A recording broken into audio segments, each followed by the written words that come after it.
All right, let's analyze what happened in the Pietermaritzburg High Court today. We're joined by News 24's senior legal reporter, Karyn Maughan. Karyn, thank you so much for your time. It was a clear judgment. Some will argue there was no other way it was going to go. Not surprising, right?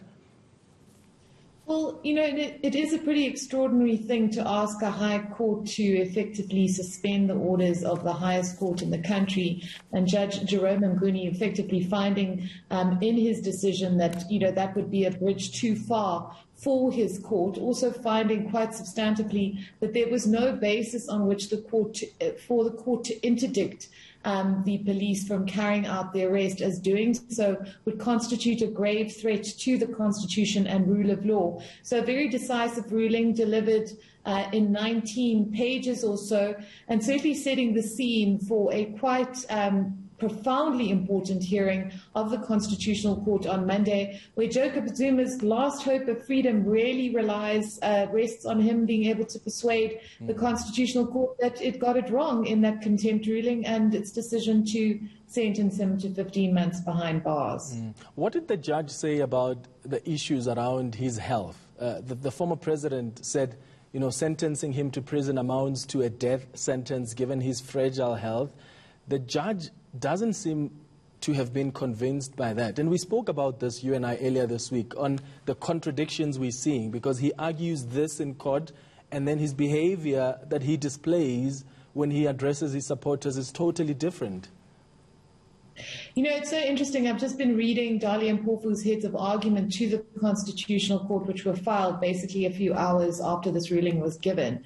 And essentially they're describing Jacob Zuma as a 79-year-old pensioner with COVID-19 comorbidities, very vulnerable, arguing not only that the court, you know, was totally wrong to find him guilty of contempt and should have rather referred the matter to the eNCA, but also saying that at the very least the court should consider these issues around his health and possibly allow him to lead evidence about it. The big issue for Judge Nguni was that Jacob Zuma did not substantiate any of his claims around his health issues. He didn't put any evidence before him. And the judge simply saying in the absence of that evidence, he couldn't find that there was immense harm that he would face if imprisoned and arrested. And I think what's interesting, Clement, was that effectively in deciding to deliver this ruling today and not on Tuesday or Wednesday, the judge effectively dismissed it even a few days ago. You know, the decision today, I don't think, is a shock to any of us. Yeah, quite clear. So all eyes are now on the Constitutional Court, Karyn. That's when that rescission application will be heard on Monday. Do you think his lawyers are going to first argue for the court to suspend its order or issue another order, perhaps releasing the former president from jail pending the finalization of this rescission matter? They do make reference to Section 172 and 173 of the Constitution, which talks about suspending orders in circumstances where, you know, there's constitutional invalidity, where such a finding is made. You know, they had been invited to go to the Constitutional Court by the inquiry, because the inquiry has always been adamant that they couldn't seek the relief they were seeking in the High Court.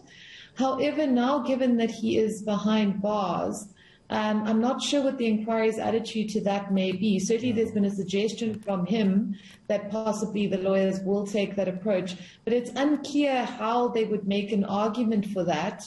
And I think arguably, Clement, what's unfortunate for the former president is that the kind of displays of you know, protest, violence, open incitement by his daughter on Twitter, you know, those videos of shots being fired at President Cyril Ramaphosa's poster, all of that creates a situation in which the court it's not going to be an issue before the court, but it's going to be making a decision against the backdrop of all this violence, which is not a good thing for Jacob Zuma. You know, the court will not be pronouncing on that, but it certainly creates an atmosphere around this case that the court will need to be very, you know, there's going to be an anxiety around the judiciary being influenced by threats and violence in making its decision. Certainly Dali and Mpofu saying to Judge Nguni on Tuesday that, you know, were he to wash his hands from this case quote unquote, you know, he would be potentially precipitating a quote unquote another Marikana, the judge not even going there in his judgment. But, you know, there is a clear atmosphere that's being created, and actually, arguably, it does more damage to Jacob Zuma than anyone else. All right, Karyn Maughan, thank you so much for your time.